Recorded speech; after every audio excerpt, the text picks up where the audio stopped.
Marido deu diamante de R$ 200.000 para amante. Ele não sabia que eu sou a dona da joalheria.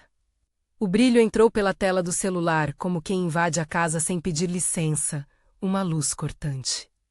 Várias facetas lançando pequenos relâmpagos, e no centro aquele fogo frio que eu conhecia pelo toque dos dedos. A foto veio pelo WhatsApp de uma cliente. Uma mulher sorrindo num coquetel, o gargalo do vestido recortando a pele, e no colo da mão esquerda um anel que eu tinha visto, medido. Avaliara e assinei como proprietária 3 meses antes. Foi instantâneo menos a imagem virou uma pequena lâmina no peito. Fiquei parada, olhando o reflexo no polimento da vitrine que tinha atrás de mim. O diamante devolvia um brilho exato, como se reconhecesse a minha mão que o escolhera. Não era só um objeto que eu vendia. Era a prova de tudo, do meu trabalho, da minha reputação, e naquele instante, da traição que me atravessava de forma mais brutal do que qualquer palavra poderia fazer. Porque não era um acaso. A peça tinha sido vendida por mim. A nota fiscal tinha o meu número. O recibo levava meu carimbo. Comente já, você perdoaria? A loja estava com as luzes mornas da tarde. O tilintar das gaiolas com correntes finas e o cheiro de couro novo que sempre me acalmava quando a cabeça borbulhava ideias demais. Trabalhar me deu uma defesa. Identificar gemas. Negociar com fornecedores. Explicar a diferença entre clareza e lapidação. Tudo isso me permitia manter a respiração. Examinando a foto, os detalhes vinham à tona em cascata, o tipo de cravação. O bissal particular.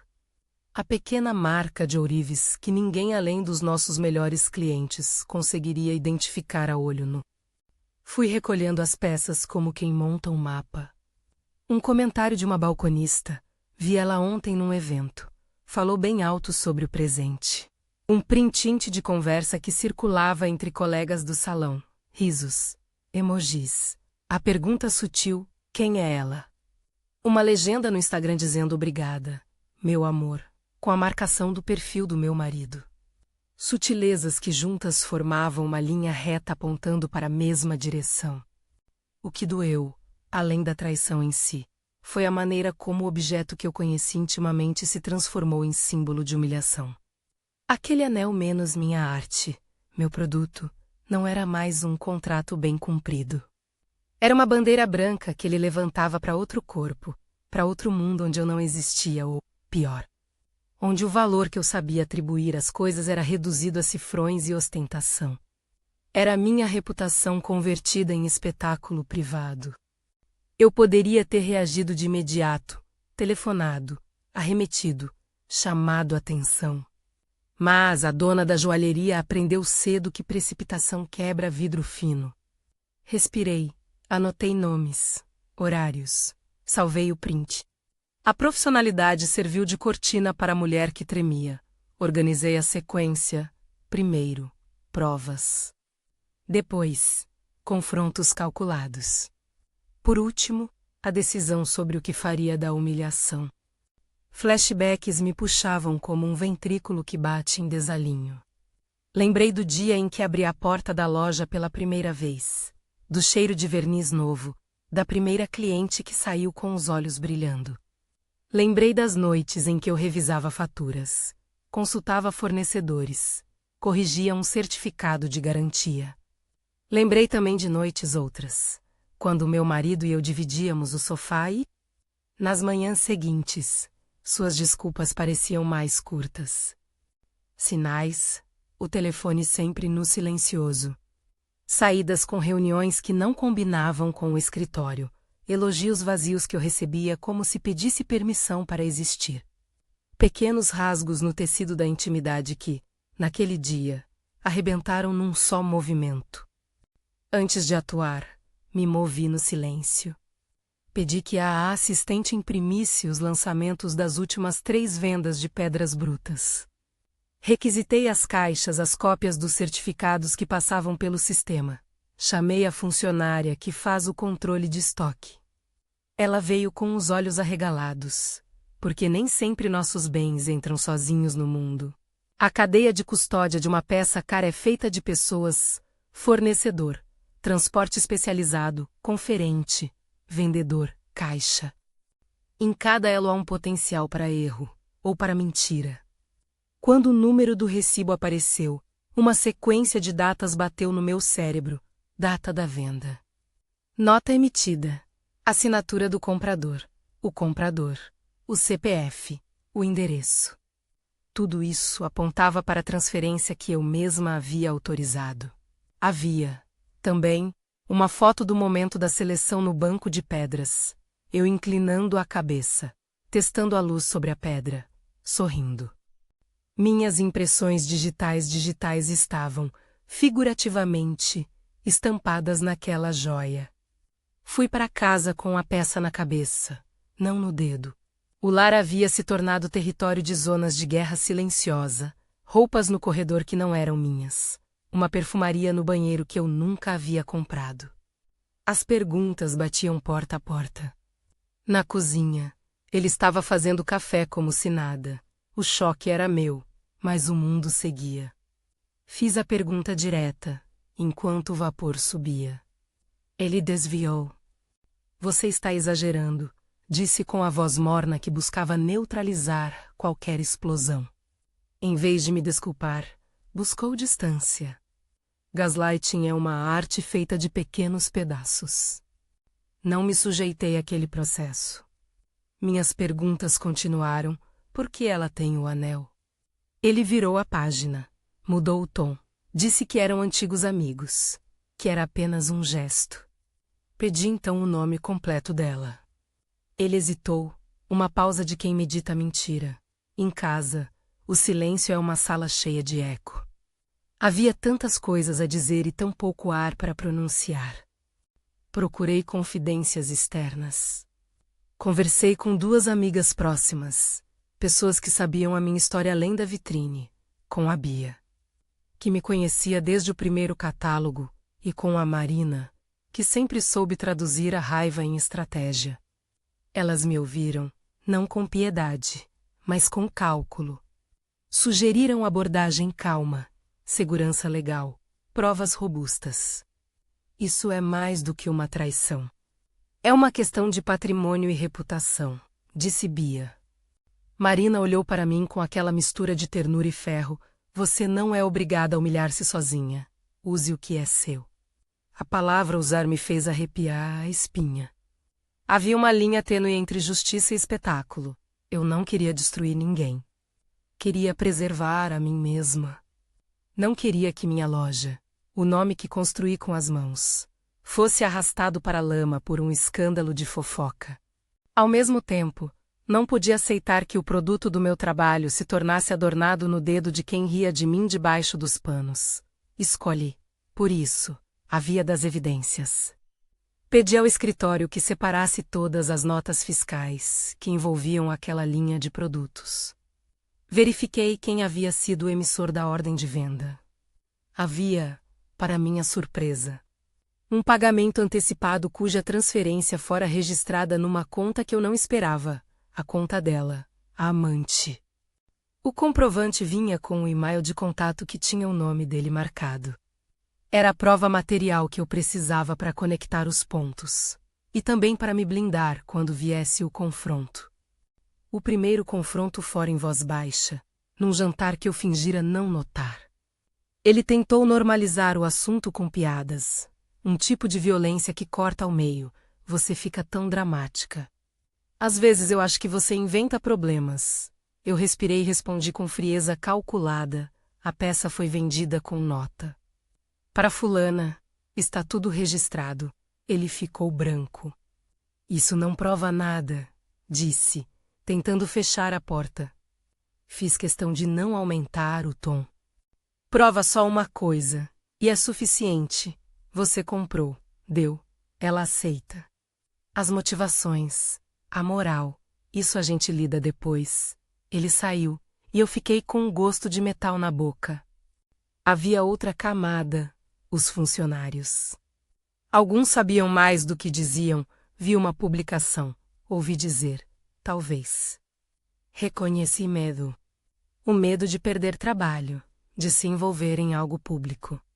Sabia que expor o caso podia abalar a loja, menos clientes pediam discrição e alguns poderiam fugir por achar que a marca estava manchada. A judiciosidade da minha ação deveria levar isso em conta. Reforcei um cuidado, proteção das pessoas. Não arrastar a equipe para o lixo alheio. Mantive confidências só com quem precisava saber. Contactei um advogado, não ainda para processar, mas para entender possibilidades. Queríamos saber até que ponto eu poderia usar os meios que tinha à disposição sem ferir leis ou dar espaço para contra-ataques. O advogado falou em termos vagos, práticos, como se descrevesse pedras também. Documente tudo, provas digitais contam. Não publique nada precipitadamente. Havia um espaço entre desejo e prudência que me acalmava. Justiça, quando administrada por lei, tem ritmo diferente do desejo pessoal. Isso me permitiu criar um plano que não dependesse da fúria. Enquanto isso, a amante ganhou um micro-fã-clube nas redes. Suas fotos apareciam nas festas, nos jantares, com o anel brilhando como medalha. Não havia maldade explícita. Havia leveza e exibição, menos a ostentação sutil que dilui culpas. Em algumas imagens, a joia reluzia mais do que o rosto dela. Era como se o anel fosse o protagonista, e ela apenas a cena que ajudava o protagonista a contar a história. Refleti muito sobre essa dinâmica, o objeto que deveria simbolizar amor transformou em objeto de mercado e espetáculo. Dias passaram. Reuni provas e organizei o que tinha: fotos, prints, extratos, o carimbo com minha assinatura no recibo original. Havia também uma gravação, não obtida de forma ilícita, menos de uma conversa com um fornecedor onde mencionávamos a peça. Nada de ilegal, tudo documental. A segurança dessa pilha de papéis me fazia menos leve, mas mais forte. A estratégia era simples: ter o suficiente para não ser desacreditada quando fosse o momento de dizer a verdade em voz alta. Então veio a chance. Uma marca grande anunciava um coquetel numa casa de eventos da cidade. Eu reconheci o mesmo perfil de festas em que a mulher aparecera nas fotos. Contei aos advogados, verifiquei a lista de convidados e, com a discrição que aprendi na minha profissão, pedi a quem sabia que eu poderia aparecer. A ideia não era fazer um escândalo barulhento. Era, ao contrário, trazer luz numa sala já iluminada, com a vantagem de que a atenção já estaria dividida pelos holofotes e pela bebida. O plano dependia de uma peça essencial: reconhecer a joia de perto, com a certeza técnica que só eu poderia dar. No entanto, havia outra possibilidade mais íntima e mais venenosa: confrontar o marido face a face, em casa, e ouvir a desculpa. Pensei nisso, claro. Imaginei a cena, a pele dele avermelhando, a voz encurtando. Mas também pensei nas consequências. Dizer na hora errada poderia ser usado contra mim. Poderia virar ataque de histeria, colocar meu emocional como algo menor do que provas concretas. Preferi a prova. Pelo lado emocional, a sensação era estranhamente ambivalente. A indignação parecia feroz, mas havia também o eco de uma pergunta mais profunda: há quanto tempo eu me submeti a migalhas?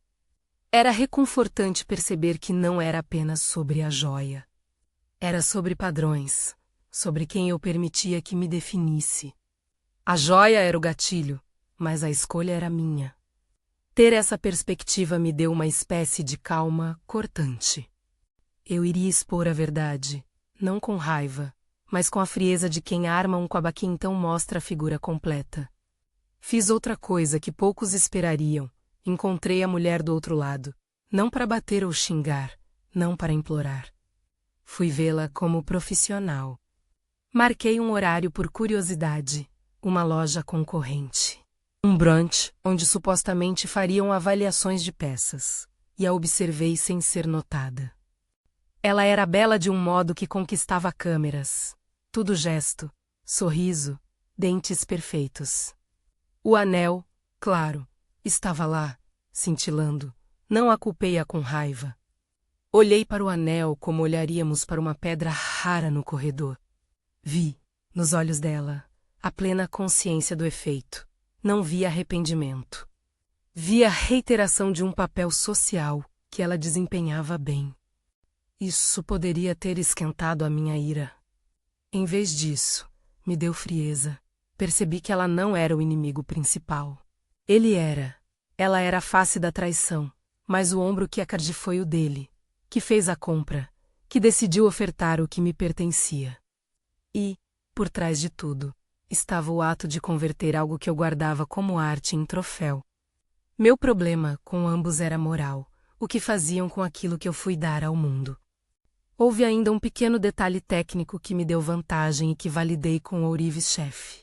A peça tinha uma pequena marca de garantia, como um micropuncionamento no interior do aro, que nossos técnicos fazem para assegurar a autenticidade. Era uma assinatura discreta, quase invisível sem lupa. Pedi ao ourives que me mostrasse a documentação daquele puncionamento menos a ordem de serviço tinha meu nome. A data e a mão que operou me deu uma sensação de propriedade quase maternal sobre a joia. Aquilo seria uma prova definitiva. Não poderia ser contestado por comentários em redes sociais. O homem, meu marido, começou a perceber que algo estava se movendo. As nossas conversas ficaram mais curtas, as mentiras mais enviesadas.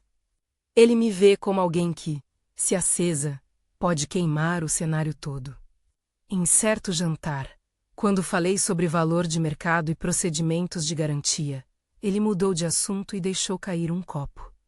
O silêncio entre nós ficou cheio de coisas que não voltam. Ele tentou remediar com flores, com mensagens, com promessas menos nada disso tocou meu centro, as flores murcharam. As promessas não pagavam recibos. Convidaram-me para um jantar beneficente que a cidade presume ser um festival de autopromoção. Ele compareceria com ela, amante. Alianças discretas com pessoas influentes fariam daquele espaço um palco perfeito. Foi aí que defini a mecânica do que viria a ser a minha ação. Não queria manchete sensacionalista.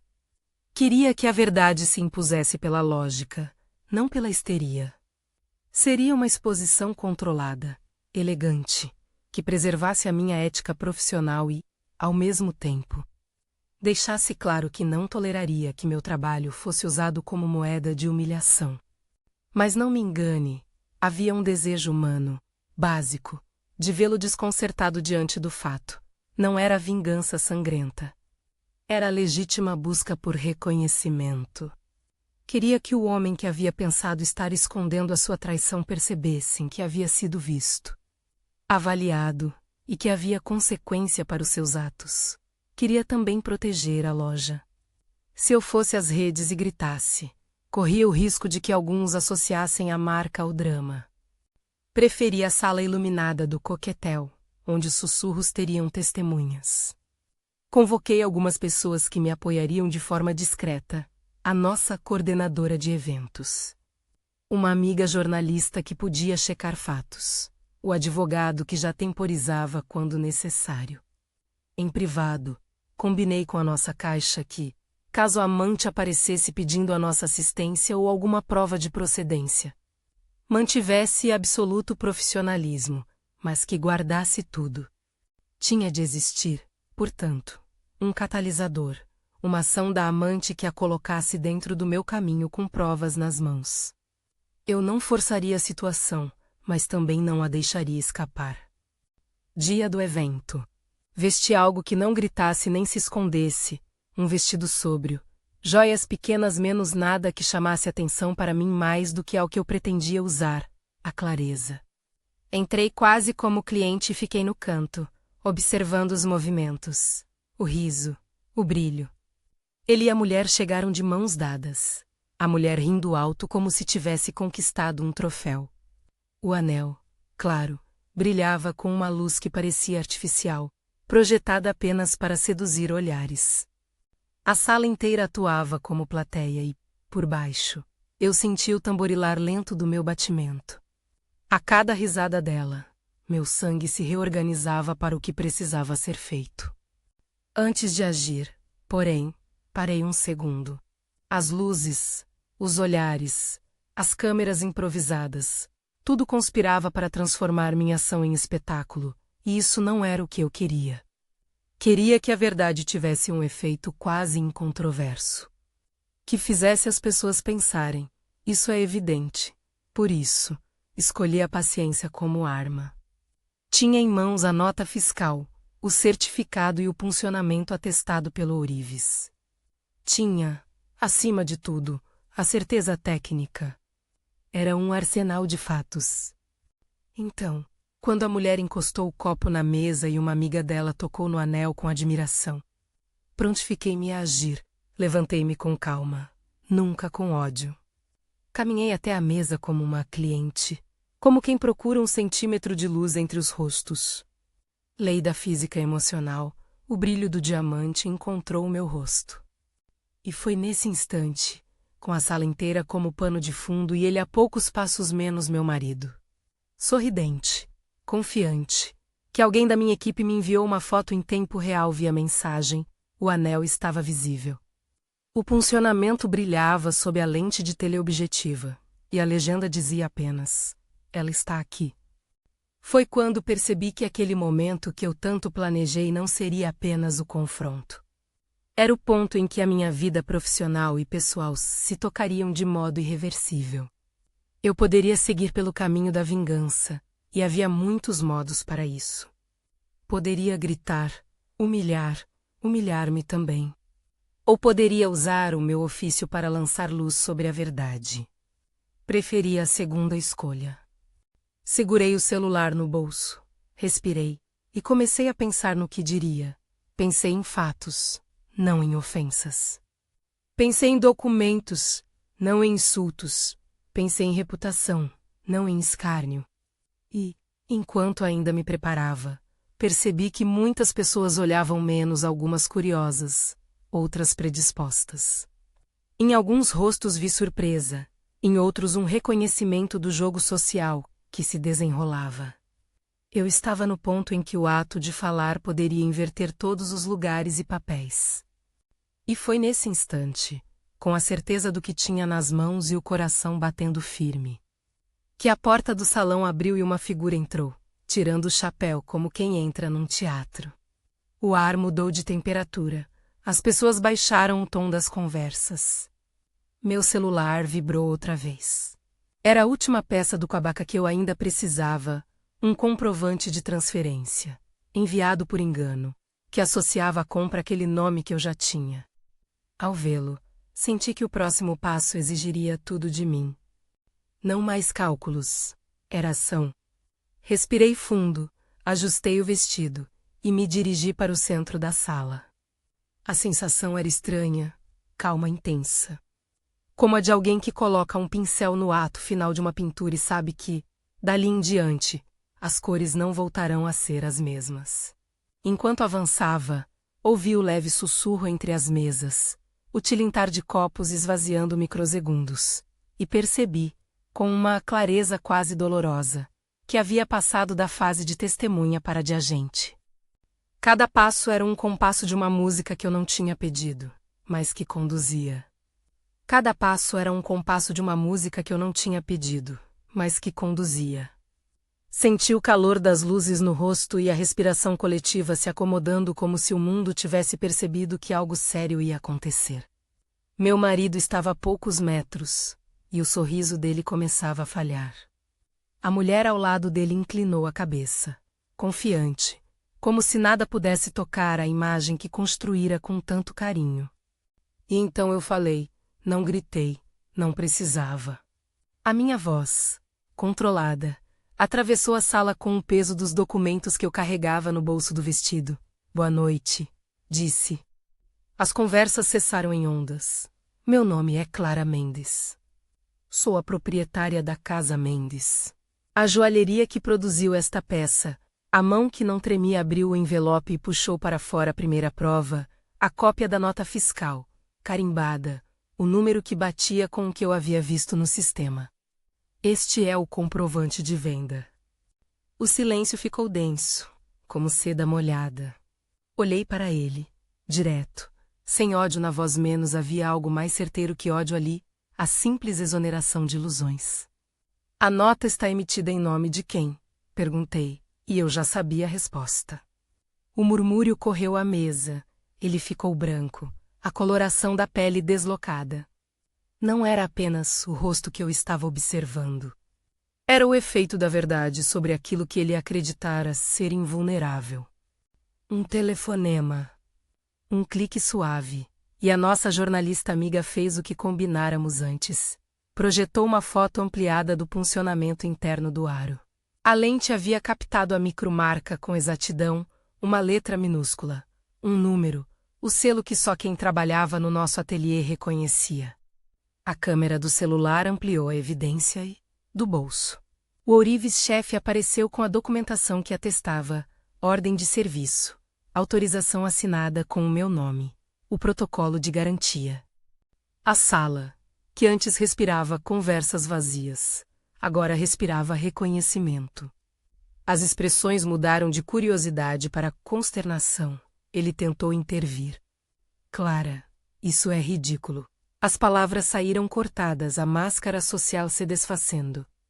Alguém ao fundo soltou um som que era igual à vergonha. A amante, por sua vez, corou e tentou rir, uma risada que soou mais frágil do que arrogante. Eu não sabia de nada, murmurou ela. Mas a prova estava ali. E provas são coisas que as pessoas percebem até antes de entenderem. Não havia prestidigitação. Eu não precisava de espetáculo. A verdade, ao contrário do ato histérico, tem a vantagem de ser contagiosa de forma sutil, ninguém a inventa. Coloquei sobre a mesa, em público e com firmeza, o extrato da transferência. O CPF que aparecia no comprovante correspondia ao dele. O endereço de entrega era o mesmo que constava na declaração de residência que ele usava para o cartão. Puxei as mensagens que conectavam o perfil dele a ela. Marcações. Te amo disfarçados em emoji agradecimentos públicos. Tudo coerente, tudo coeso. Ele gaguejou. Tentou elencar pretextos. Inventar uma história de compra para uma suposta amiga. Inventar um presente genérico para um agradecimento. Mas cada desculpa encontrava um ponto de contato com o que eu mostrava, e a rede de contradições se apertava. Aquelas falas que, dias atrás, soavam como neutralizadores agora soavam como bilhetes rasgados. Em certo momento, percebi uma resistência natural do público, proteger o homem conhecido, defender um rosto amigo. Alguns olhos se desviaram, procurando uma saída que não existia, mas a maioria não. A maioria pendia para o óbvio, a joia era minha, a venda estava documentada, e o anel estava no dedo dela. O efeito foi como puxar um fio, a teia inteira veio junto. Ele ergueu a voz, desta vez mais desesperado do que furioso. Você está humilhando-me, disse. E ali se via a perversidade do argumento, transformar a verdade em culpa alheia. Eu respirei. Não é humilhação apontar para fatos. Humilhação é reduzir o outro a segredo e pensar que sigilo é poder. Não havia vitória no meu tom, apenas a constatação que me acalmava. Eu falava de provas, não de julgamentos. Alguém do staff me estendeu o ourives. O homem confirmou, com voz baixa e firme, aquela marca era nossa. A ordem de serviço tinha sido assinada por mim e por um comprador que usara um endereço comum. A jornalista amiga menos, sempre discreta menos, disse uma frase simples e letal. Temos documentos, gravações e testemunhas. Se quiserem, posso publicar um relato factual desta noite. A sala murmurou novamente. O marido olhou ao redor, colegas, parceiros, clientes influentes que não esperavam estar no epicentro de um escândalo. A amante procurou compaixão. Eu não sabia, repetiu. Se soubesse, não teria aceitado o que havia. Ali, uma tentativa de se colocar como vítima. Eu poderia ter usado essa deixa para humilhá-la, para acentuar a culpa dela. Em vez disso, olhei a olhos nos olhos e disse, você não é a culpada por ser desejada. É culpada se participou de algo sabendo de sua origem. Mas se não soube, a responsabilidade moral que pesa agora é outra. Fui direta, firme, sem humilhação gratuita. Ela recuou, desconfortável. A sala aplaudia sem se dar conta. Era um aplauso contido, de pessoas que costumam encarar o mundo pela etiqueta e perceberam que algumas etiquetas, por baixo, estão manchadas. Ele tentou fugir, puxar conversa com conhecidos, desviar o debate. Não teve sucesso. Eu não precisava revelar intimidades. Não precisava expor feridas velhas. O que eu precisava era de fatos na mesa, e fatos estavam lá, a clareza era implacável. Senti uma onda de alívio, não por tê-lo desmascarado como ser humano, mas por ter trazido à superfície o que precisava ser tratado com frieza e com direito. Quando as luzes voltaram a se mover e as conversas retornaram a um ritmo normalizado, eu me recolhi com a equipe. O que se seguia era rito prático, documentar tudo, preservar o que precisava ser preservado e planejar passos futuros. Não ia haver espetáculo midiático descontrolado. Havia, sim, um procedimento lógico. Chamei o advogado. Peguei a amiga jornalista e pedi a ela que guardasse todo o material em segurança. Combinei com a coordenadora de eventos que houvesse uma nota oficial da minha parte. Curta e sem melodrama, menos um posicionamento profissional que não tornasse a marca em torno de um drama pessoal. No dia seguinte, as redes fizeram o trabalho que o rumor faz em cidade pequena. Algumas publicações sensacionalistas tentaram transformar a história em um circo. Apontamentos mais ponderados buscaram fontes, verificaram documentos. O meu advogado aconselhou moderada exposição. Podemos abrir processo por apropriação indevida de imagem por dano moral. Mas vamos com cautela, eu concordei. O que eu queria não era o espetáculo da revanche. Era a reparação e a proteção do que havia construído. Enquanto isso, as coisas em casa desmoronavam com ruídos de pratos quebrados. Ele tentou conversar, estabelecer acordo, comprar desculpas com presentes que agora soavam como insulto. Vamos resolver isso entre nós, disse. Você está expondo nossa vida. Respondi com a frieza dos que tomam decisões por si. Expor a verdade é, talvez, a única forma de manter honestidade no que resta. Ele insistiu. Podemos fingir que nada aconteceu, recusei. Fingimento é moeda de circulação curta. Fez-se o inevitável. Nós nos afastamos. Primeiro ficamos distantes. Depois, insustentáveis. Foram semanas de troca de mensagens protocolares, de conversas mediadas por advogados, de reuniões táticas sobre bens e responsabilidades. Não se tratava apenas de divisão patrimonial. Tratava-se de quem eu seria daqui para frente. Eu poderia mergulhar numa retaliação que me consumisse. Poderia também escolher reconstruir, com menos peso e muita lucidez. Houve uma audiência preliminar, alguns documentos assinados. Acordos provisórios enquanto se desenrolava o processo de formalização do divórcio. Não cabia a mim narrar cada linha de papel que se cruzou. Bastava dizer que a consequência prática foi inequívoca. Afastamo-nos. Ele ficou com algumas propriedades, e eu com a joalheria. Aquilo não foi um triunfo de posses. Foi a afirmação de quem eu era, alguém que havia dedicado anos a construir uma marca, e que não permitiria que esse trabalho fosse instrumentalizado como adereço de traição. Simples assim. Nas semanas que se seguiram, enfrentei um fenômeno curioso, a marca. Em vez de ser penalizada, foi examinada sob lupa pela cidade. Clientes antigos vieram me abraçar com um misto de pena e respeito. Alguns se afastaram, desconfiados do que pudera acontecer nos bastidores.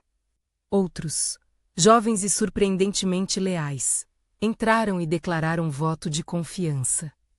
Havia uma febre de opinião pública, claro. Redes sociais ecoaram.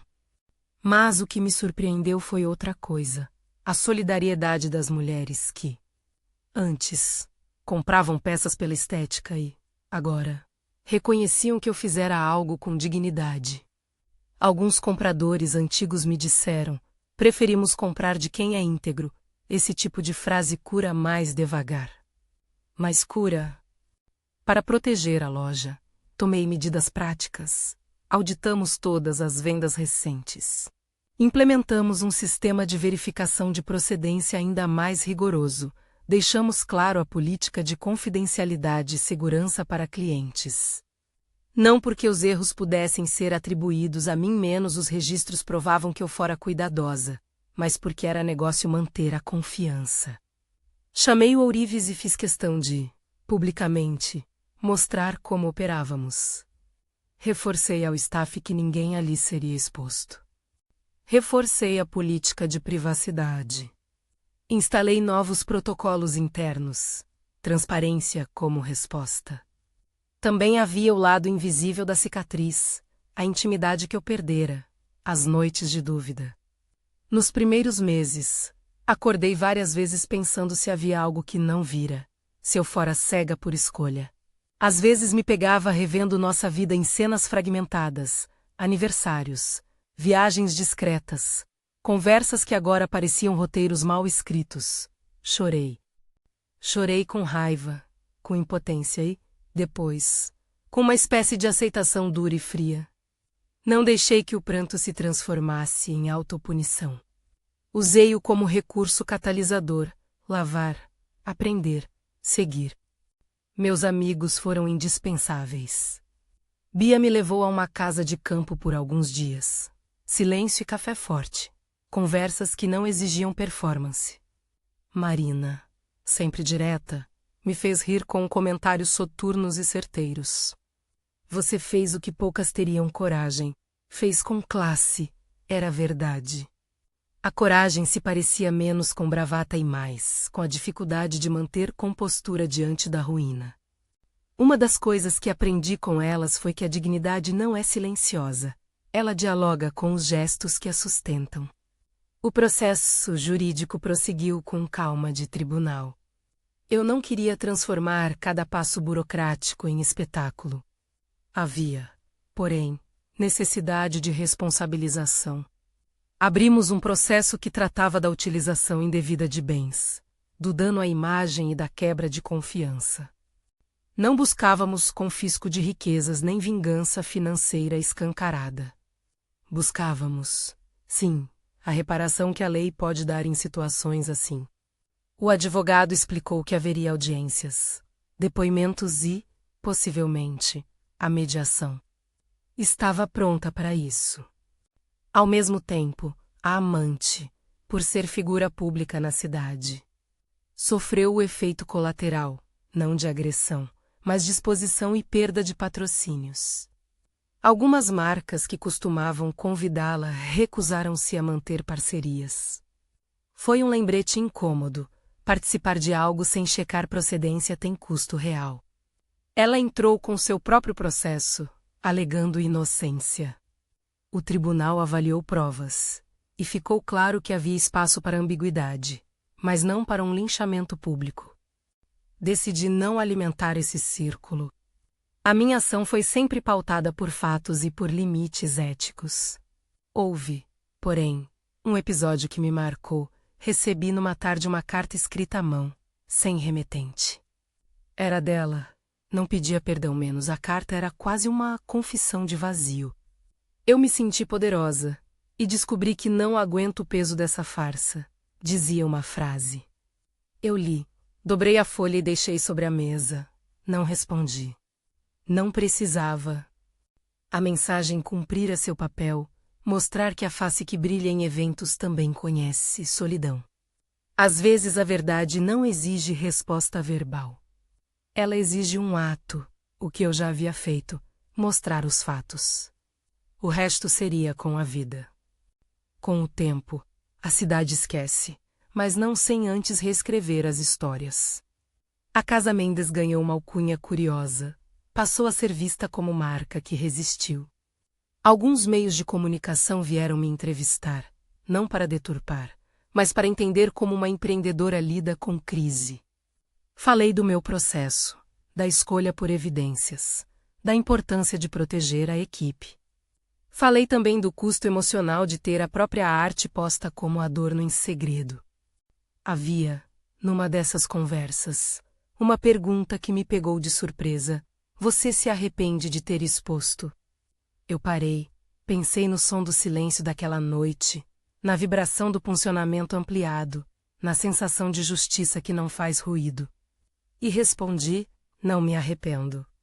Preferi a verdade ao falso conforto de um casamento que se alimentava de mentiras. O movimento seguinte foi reconstruir. Não apenas o caixa, não apenas a imagem, mas a narrativa que eu queria que a minha vida contasse.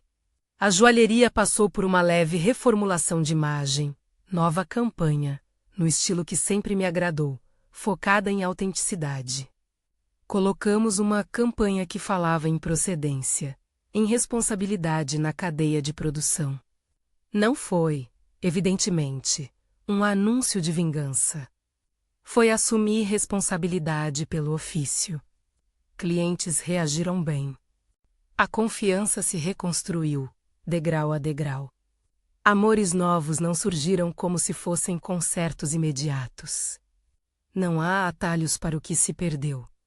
Mas houve momentos de leveza, cafés com amigos, viagens curtas, festas sem olhar para trás. Aprendi a importância de ter limites claros desde o começo, de fazer acordos com o outro que realmente contem. A ida ao terapeuta, que começara engraçada para mim. Tornou-se rotina, menos ninguém precisa passar por eventos que dilaceram ego e vida sem alguma ajuda para recompor. Não me envergonhei de pedir ajuda. Pelo contrário, reconheci que a força também é amparada. Um episódio me trouxe, meses depois, uma sensação quase sutil de fechamento. Um cliente antigo entrou na loja e, após conversar, pediu-me que lhe mostrasse uma peça especial que eu tinha guardada na reserva. Ao testá-la, ele fez um comentário. Se eu tivesse que escolher um lugar para confiar, escolheria você. A frase não era um carimbo de condescendência. Era reconhecimento de trabalho. Sorri e senti que, apesar da dor inicial, algo no centro do meu mundo se reorganizava. Não era a mesma vida, mas era a minha. Houve também a parte inevitável, dividir bens e redefinir rotina. O divórcio finalizou-se com termos razoáveis. Não foi uma punição. Foi uma formalização de uma separação de caminhos. Ele saiu da casa que havíamos dividido. Eu mantive a joalheria e o estúdio. A cidade continuou. As festas voltaram a ter seus eventos sociais. E eu, por mais que o mundo tentasse me lembrar do episódio, descobri que as pessoas, em geral, voltam às suas rotinas. E eu precisava menos, quer dizer, escolhi que a minha rotina fosse parte do cuidado em me manter inteira. No íntimo, contudo, a pergunta sobre perdão pairava. Perdoar o que? Perdoar o outro. Perdoar-me por ter permitido. Perdoar é verbo complexo. Não o confundi com reconciliação. Perdoei, em partes, a mim mesma por ter aceitado migalhas. Perdoei, de forma tênue, a ignorância alheia, mas não retomei a vida conjugal com quem me ferira. Não bradei para que fosse do jeito antigo. O perdão para mim foi antes um ato prático, aceitar que aquilo passou e que eu não o carregaria como identidade. O que sobrou foi também uma vontade nova de ensinar. Abri, discretamente, uma oficina de ourivesaria aos finais de semana para jovens talentos que tinham vontade e poucos recursos. Queria transmitir know-how, mas também ética. O ofício tem cheiro, tem olhos cansados e mãos que aprendem devagar. Dar algo de volta, neste caso, foi um modo de transformar uma situação amarga em ensino. A escola foi pequena, mas ver alguém montar uma peça com cuidado trouxe um tipo de alegria que nenhum confronto poderia igualar. Quando me perguntam hoje, em entrevistas, sobre o que aprendi, sempre digo a mesma coisa com clareza que já não titubeia. Digo que joias reluzem, mas não substituem caráter. Digo que confiança é frágil e que aprova menos documentos, registros. Transparência menos é a ferramenta que preserva relações comerciais e pessoais. Digo também que aquilo que dói pode ser convertido em força se a pessoa aceitar o trabalho sujo de recolocar as coisas no lugar. Não há mágica. Há esforço, simetria emocional e estratégia. E se me perguntarem sobre ele, respondo com economia. Não sinto desejo de arrastar sua história para um palco maior do que o que ela merece. Ele foi péssimo em esconder e péssimo em entender o que perdera.